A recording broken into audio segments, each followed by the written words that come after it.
Bismillahirrahmanirrahim. Assalamualaikum warahmatullahi wabarakatuh. Jumpa lagi dengan Literat Channel. Channelnya orang yang mau melek. Kali ini tema 2, muatan pelajaran ilmu pengetahuan alam.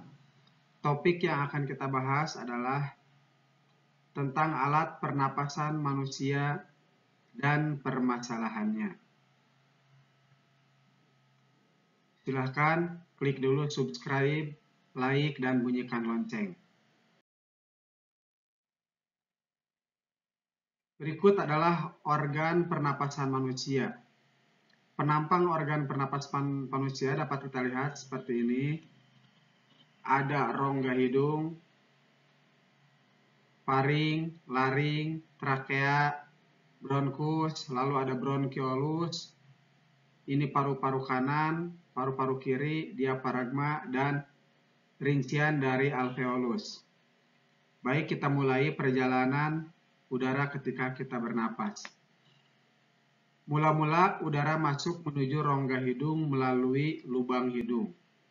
Ketika memasuki lubang hidung, udara disaring oleh rambut-rambut hidung agar debu dan kotoran tidak ikut masuk.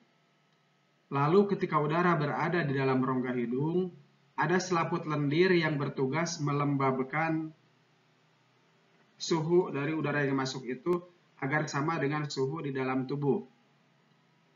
Lalu udara masuk ke dalam faring. Faring ini merupakan persimpangan. Ada yang ke bagian depan untuk saluran pernapasan dan ke bagian belakang untuk saluran pencernaan, untuk saluran makanan nantinya. Dari faring, udara masuk ke dalam laring. Laring ini terdapat di dalam leher. Kalau kalian sentuh, di sini ada yang sedikit menonjol. Orang Sunda bilang gondok laki. Nah, dalam istilah ilmu pengetahuan alam, laring ini disebut juga anak tekak atau faring. Di sini terdapat pita suara sehingga kita bisa berbicara. Dari laring, udara masuk ke dalam trakea atau batang tenggorok. Nah, menuju ke paru-paru, di sini ada cabang tenggorok. Cabang tenggorok yang disebut bronkus. Nanti bronkus ini ada yang ke kanan menuju paru-paru kanan dan ada yang ke kiri menuju paru-paru kiri. Karena kita memiliki sepasang paru-paru, yaitu paru-paru kanan dan paru-paru kiri di dalam dada itu. Bedanya, kalau paru-paru kanan memiliki 3 ruangan, sedangkan paru-paru kiri hanya memiliki 2 ruangan saja. Nah, dari bronkus nanti bercabang-cabang lagi menjadi cabang yang lebih kecil yang disebut bronkiolus. Dan dari bronkiolus akan bercabang-cabang lagi ke dalam alveolus. Di sini kita lihat ada gambar yang diperbesar dari bagian alveolus. Alveolus ini bentuknya seperti buah anggur yang di dalamnya itu terdiri atas pembuluh-pembuluh kapiler, pembuluh-pembuluh darah yang sangat kecil. Nah, disinilah terjadi pertukaran oksigen dengan karbon dioksida. Ketika tadi kita bernapas, udara yang sudah disaring masuk ke dalam paru-paru dengan perjalanan yang cukup panjang. Nah, oksigennya nanti akan dibawa oleh pembuluh vena pulmonalis untuk diedarkan ke seluruh tubuh. Sedangkan pembuluh darah itu ketika beredar ke seluruh tubuh, nah ketika kembalinya, pembuluh darah itu membawa sisa dari pernapasan, yaitu karbon dioksida. Udara yang kotor yang akan dikeluarkan juga melalui pernapasan ke hidung nanti. Jadi, darah itu terus-terusan membawa udara bersih atau oksigen untuk diedarkan ke seluruh tubuh dan pulangnya membawa karbon dioksida sebagai sisa pernapasan atau gas yang tidak diperlukan untuk dibuang kembali. Nah, di sini ada bagian yang disebut diafragma. Diafragma ini merupakan otot yang besar pengaruhnya terhadap pernapasan manusia. Letaknya antara rongga dada dengan perut.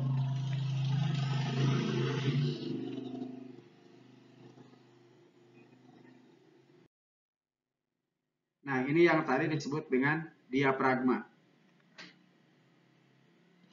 Ketika udara masuk, diafragma ini menegang. Menegang, orang Sunda bilang nojer, supaya tulang rusuk bergerak keluar menjadi besar. Dengan demikian, ruang untuk paru-paru juga menjadi besar, sehingga udara yang masuk bisa lebih banyak. Sedangkan ketika udara dihembuskan keluar, maka otot diafragma ini akan mengendur, mengalami relaksasi.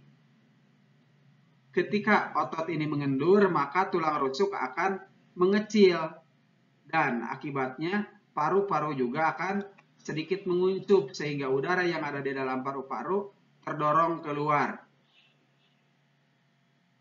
Setidaknya manusia melakukan hal seperti ini, menegang dan rileksnya diafragma ini sekitar 15-50 kali dalam setiap menitnya. Tergantung kepada berapa banyak kita memerlukan oksigen. Ketika kita sedang tidur, kita hanya memerlukan sekitar 0,5 atau setengah liter saja udara. Sehingga gerakan diafragma atau gerakan paru-paru hanya sekitar 15-20 kali saja memompa. Berbeda dengan ketika kita melakukan aktivitas atau setelah aktivitas itu dilakukan, kita memerlukan setidaknya 3 liter udara, sehingga kita akan terlihat seperti mengap-ngap, bernapas lebih sering lagi, itu bisa sampai 50 kali dalam setiap menitnya, agar suplai oksigen ke dalam tubuh tetap terjamin.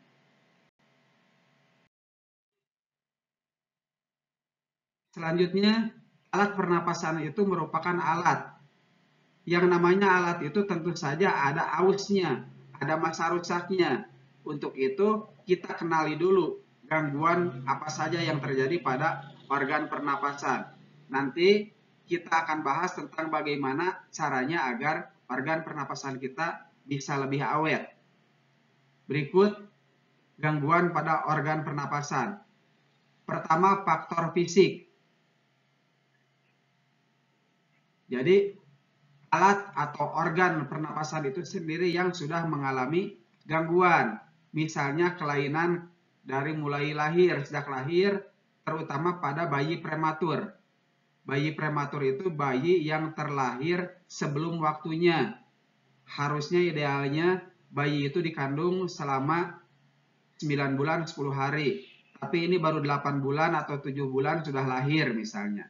Karena kelahirannya yang lebih awal itu, kadang-kadang ada organ-organ tertentu, misalnya paru-paru, yang belum terbentuk dengan sempurna. Sehingga tentu saja akan menjadi gangguan bagi proses pernapasan bayi itu sendiri.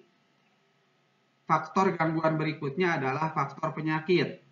Penyakit pada saluran pernapasan diantaranya asma, bronkitis, flu, emfisema,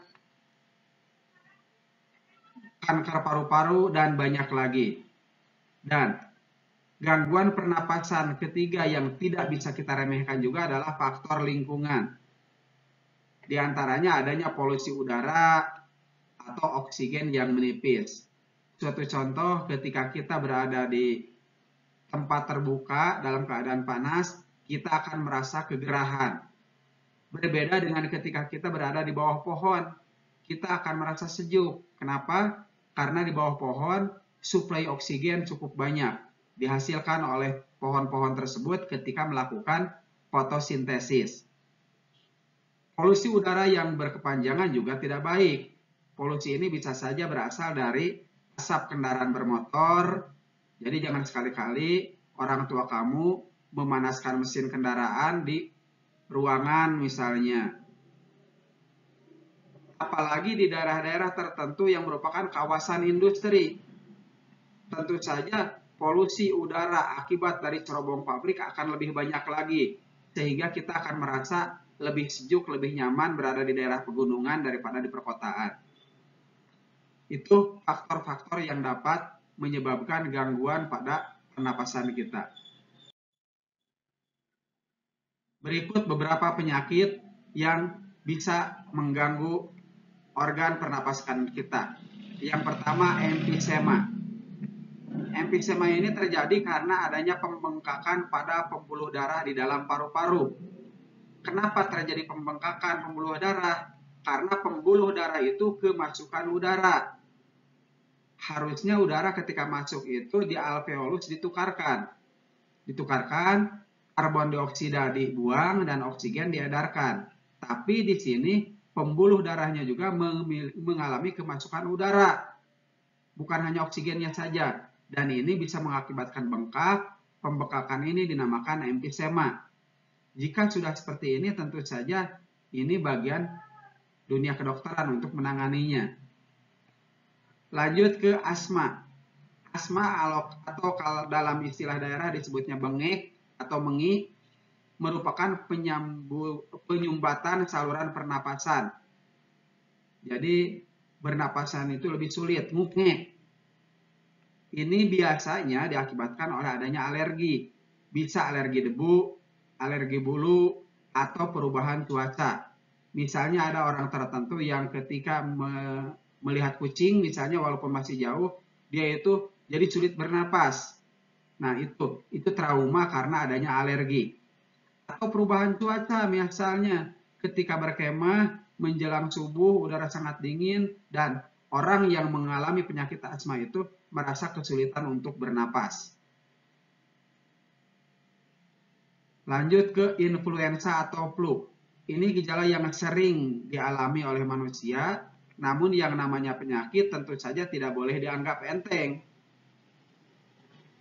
Influenza atau flu ini disebabkan oleh virus, sama seperti corona ya, COVID-19 ya. Sama juga perlu ditangani. Gejala influenza ini diantaranya bersin-bersin, badan menggigil, demam, dan pilek. Bahkan bisa saja sampai kehilangan indera penciuman. Sekali lagi, yang namanya penyakit, sekecil apapun perlu diantisipasi sejak dini. Karena apabila sudah parah, tentu saja memerlukan proses yang lebih sulit lagi. Lanjut ke penyakit selanjutnya adalah TBC atau tuberkulosis. TBC ini terjadi karena adanya bintil-bintil di alveolus. Alveolus itu bagian dalam paru-paru yang digunakan sebagai tempat pertukaran karbon dioksida dan oksigen. Nah, gara-gara ada bakteri ini menimbulkan bintil-bintil, bararentol. Nah, bintil-bintil ini bisa saja mengakibatkan sel-sel dalam alveolus itu menjadi mati. Kalau sel-sel ini mati berarti pertukaran karbon dioksida dan oksigen menjadi sedikit. Karena oksigen sedikit maka tentu saja napas kita akan tersengal-sengal. Lama-kelamaan jika bintil ini semakin banyak maka bisa saja paru-paru juga menjadi menguncup. Kenapa? Karena lebih sedikit oksigen yang bisa dipertukarkan. Dan akibatnya fungsi paru-paru ini akan mati. Fungsi paru-paru ini akan tidak bisa lagi menukarkan udara bersih dengan udara kotor. Sehingga kita juga akan merasa kesulitan bernapas dan akhirnya mati. Lanjut, ada penyakit yang disebut bronkitis. Bronkitis ini namanya juga sudah bron. Bronkitis ini terjadi pada bronkus atau batang tenggorok. Nah, ketika batang tenggorok ini menuju paru-paru ada cabang-cabangnya. Nah, cabang tenggorok itu disebut bronkus. Nah, di daerah sini terjadi infeksi. Ada luka. Gejala yang dirasakan oleh orang yang bronkitis itu diantaranya napas terasa sesak dan ada lendirnya, ada dahaknya. Bahkan katanya ketika bernapas itu begitu sesaknya sampai terasa tembus sampai ke bagian belakang badan, ke tulang tonggong. Lanjut, penyakit terakhir yang akan kita bahas yaitu kanker paru-paru. Ini merupakan penyakit pernapasan yang paling ditakuti. Kenapa? Karena di dalam paru-paru itu terdapat sel-sel kanker. Nah, sel-sel ini terus tumbuh dengan tidak terkendali, sehingga tentu saja paru-paru kita menjadi semakin tidak berfungsi. Biasanya ini diakibatkan oleh udara kotor yang masuk. Misalnya karena asap rokok, atau adanya polutan. Polutan itu benda atau gas yang mengakibatkan polusi udara. Bisa karena asap knalpot kendaraan, cerobong pabrik, atau debu-debu yang kotor. Jadi sekali lagi, jaga kondisi badan kita, terutama saluran pernapasan dengan baik. Jangan sampai semua ini terjadi kepada kita. Karena apabila ini sudah terjadi, tentu saja resikonya semakin besar. Jadi mencegah lebih baik daripada mengobati. Lalu bagaimana cara pencegahannya, Pak? Baik, di slide berikutnya akan kita bahas tentang bagaimana cara menjaga dan memelihara organ pernapasan. Pertama, menjaga kesehatan di organ pernapasan itu sendiri.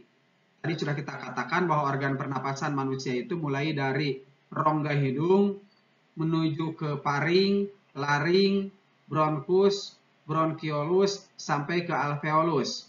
Semua itu berada di dalam tubuh kita. Satu-satunya organ pernapasan yang berada di luar tubuh adalah lubang hidung. Jadi salah satu yang bisa kita jaga adalah lubang hidung tentunya. Sebelum kita bahas ke lubang hidung, kita lihat dulu bahwa kesehatan organ pernapasan ini bisa kita jaga dengan pertama makan makanan yang bergizi. Tentu saja ini sangat baik untuk tubuh kita. Makanan bergizi itu bukan yang mahal atau yang lezat-lezat, tapi yang mengandung 4 sehat 5 sempurna yang diperlukan oleh tubuh. Dan jangan lupa banyak minum air putih, setidaknya 6-8 gelas setiap hari. Lalu olahraga yang teratur. Olahraga yang teratur itu bukan yang banyak tapi jarang, tapi yang rutin kita lakukan, misalnya seminggu berapa hari. Dan jangan lupa istirahat yang cukup. Istirahat yang cukup usia kalian itu sekitar 8 jam. Untuk bayi ada yang sampai 16 bahkan 20 jam per hari. Nah, itu harus terpenuhi dengan baik. Hindari zat-zat yang dapat merusak organ pernapasan. Misalnya, kita tahu bahwa asap rokok itu tidak baik untuk kesehatan.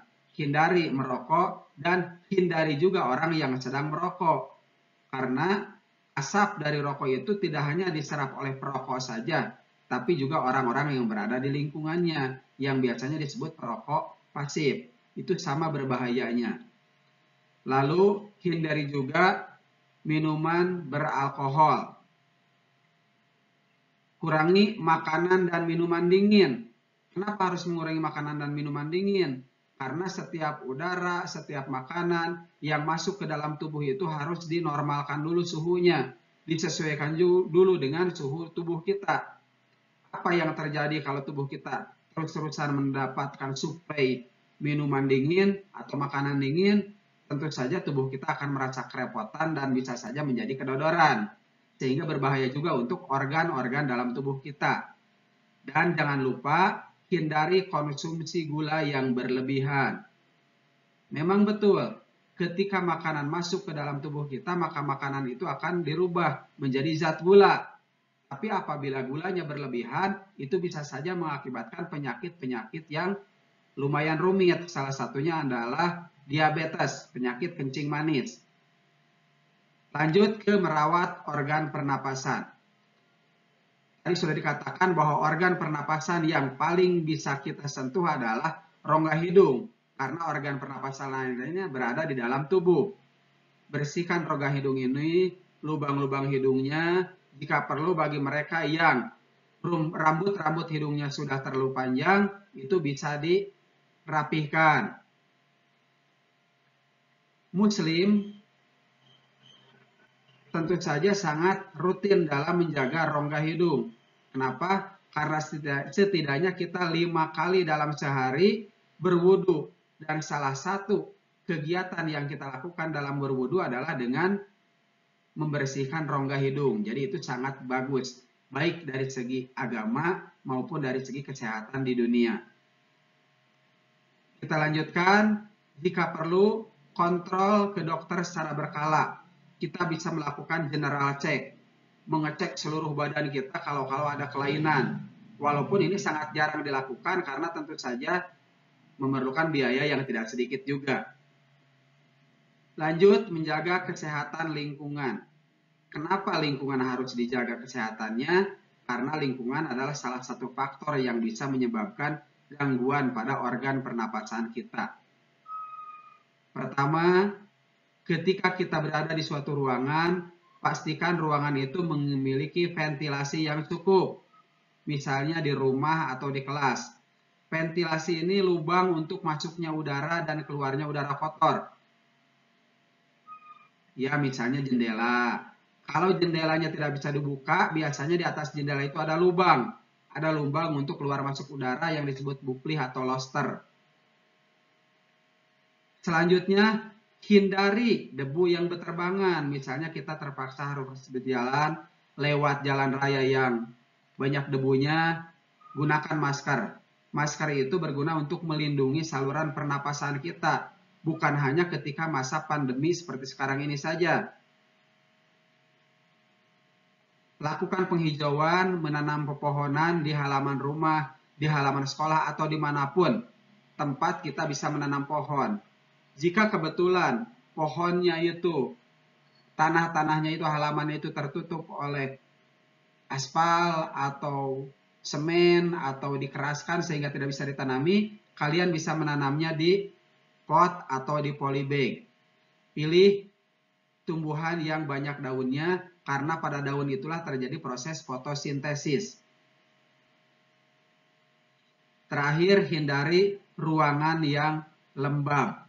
Ruangan yang lembab itu yang agak dingin biasanya karena kurangnya suplai cahaya matahari. Pernah kita bahas di video sebelumnya bahwa rumah yang bagus itu bukan yang mentereng, yang mahal, yang banyak perabotannya, tetapi harus memiliki ventilasi udara dan sirkulasi pencahayaan cahaya matahari yang bagus. Baik, itu saja yang dapat Bapak sampaikan. Ingat, mencegah lebih baik daripada mengobati. Tetap semangat belajar sepanjang hayat. Wassalamualaikum warahmatullahi wabarakatuh.